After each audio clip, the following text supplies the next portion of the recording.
الحمد لله وحده والصلاة والسلام على من لا نبي بعده.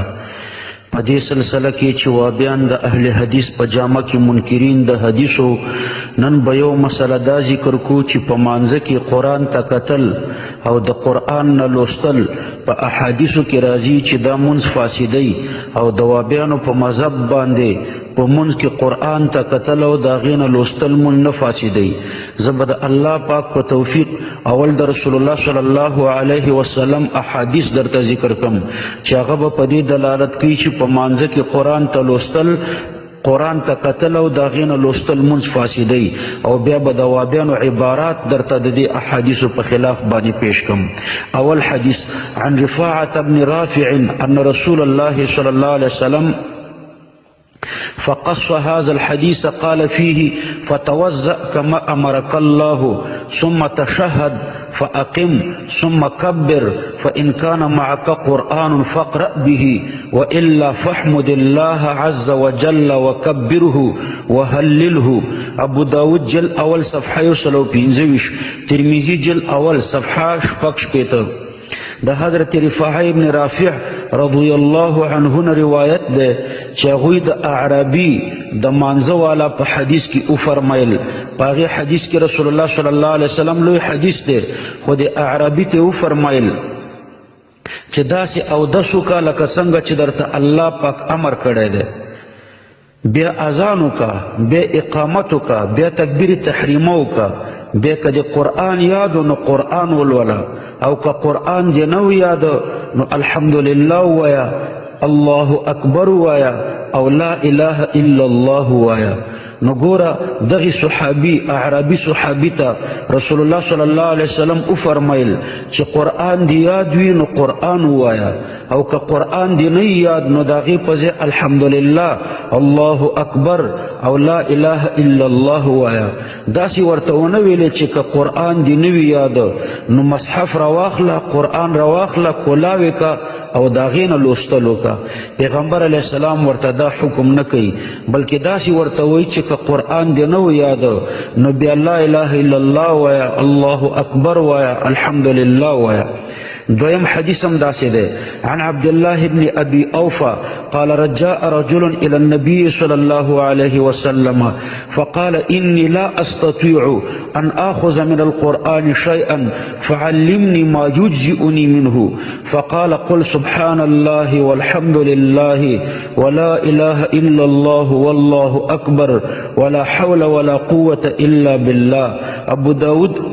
جلد اول صفحه یوسل او یوش، نسائی جل اول صفحه یوسل او، مسند احمد جل څلور صفحه 353. ان د حضرت عبدالله ابن ابي اوفى رضی الله عنه روایت ده چې یو صحابي پیغمبر صلی الله علیه وسلم ته راغلو چې یا رسول الله زما قرآن نه یادیږي، یعنی زبانی مې څه نه یادیږي، طاقت نه لرم چې قرآن یاد کم، نو ما ته داسې یو څه وښیه چې ما ته د قرائت د قرآن نه کافي شي. نو پیغمبر صلی الله علیه وسلم ورته وفرمایل چې ته سبحان الله والحمد لله ولا اله الا الله والله اکبر ولا حول ولا قوة الا بالله الولا. نو کچرته د قرآن نه لوستل جایز وی، رسول الله صلی الله علیه وسلم به دې صحابي ته ویلي و کنه چې که قرآن دې نه وي یاد نو د قرآن د مخې نه لوله. درم عن ابن عباس رضي الله عنه قال نهانا امير المؤمنين عمر ان الناس في المصحف ونهانا ان يؤمنا الا المحتلم. کنز العمال جلد اته صفحه 253. حضرت عبدالله ابن عباس رضی الله عنهما فرمای چې امیر المؤمنین حضرت عمر رضی الله عنهما موږ د دوه شیانو نه منع کړیو، یو د دې نه چې موږ ته یو امام امامتي راکړي او د مصحف نه د قرآن ولولي، او دویم دا چې نابالغه کس دې موږ ته امامتي راکړي. څلورم حدیث عن جابر عن عامر رضي الله عنه قال لا يؤم في المصحف. د حضرت جابر رضی الله عنه روایت ده، هغه د عامر نه روایت کوي، هغه فرمایي چې داسې مه کوه چې قرآن دې مخې ته نیولی وي او امامتي ورکوي. مصنف ابن ابي شیبه جلد 2 صفحه 309. نو ګوره دا څلور احادیث درته ما ذکر کړه دا احادیث په دې باندې دلالت کوي چې قرآن ته کتل او د هغې نه لوستل دا مونځ فاسدوي دا جایز نه دی یو خو دا احادیث دي او دویم د دې وجې نه هم دا مونځ فاسدېږي چې قرآن ته کتل او د هغې نه لوستل قرائت نه دی بلکې تعلیم او تعلم دی چې دا د مونځ سره منافي دی دویم دا چې د مانځه په ټیم کې قرآن ته کتل او د هغې نه لوستل نو دا عمل کثیر لره مستلزم دی قرآن به راخلي ورقې به یې اړی واپس به یې ږدې د رکوع او د سجدې په حالت کې نو دا عمل کثیر دی او عمل کثیر مونځ فاسدوي او د دې په خلاف لا مذهب وکټوریان اهل حدیث لیکي ولا بأس أن يقرأ من المصحف ولو حمله باليد أو اليدين أو قلب أوراقه سواء كان في الفرائض أو النوافل وكذلك لا بأس أن يفتح امامه من المصحف نزول الابرار جل اول صفحه یوصل او لس یعنی د مانځه په ټیم کې قرآن ته کتل او د هغې نه لوستل پروا نه لري اگر چې قرآن دی په یو لاس کې نیولی وي یا دی په دواړو لاسو کې نیولی وي او یا پاڼې اړی او را اړی په فرایضو کې وي که په نوافلو کې وي او دارنګې دام جایزه ده چې د قرآن ته ګوري او قاری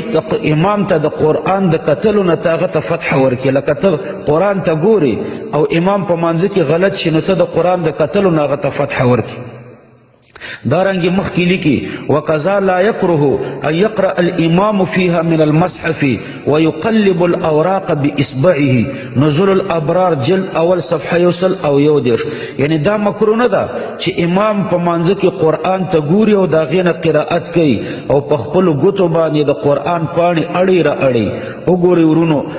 پیغمبر صلی الله علیه وسلم او د خلیفۃ الراشد حضرت عمر رضی الله عنه د دوی د احادیثو نه معلومیږي چې قرآن ته کتل او د هغې نه لوستل ګناه ده او د دې په خلاف وکټوري اهل حدیث د اهل حدیث په جامه کې د دې احادیثو نه منکر دي